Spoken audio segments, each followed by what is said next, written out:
It's your special day.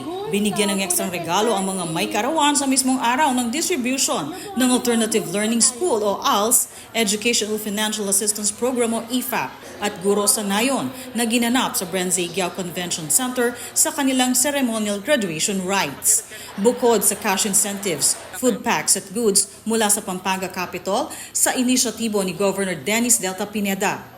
Dumalo rin sa aktibidad sina dating Presidente Gloria Macapagal Arroyo, Vice Governor Lilian Nanay Pineda, former Senior BM Mylene Pineda Cayabyab, Board Members Attorney Jun Canlas, BM Fritchie Dizon, BM Sajid Yusuf, BM Benny Hoxon at BM Lucky Labung.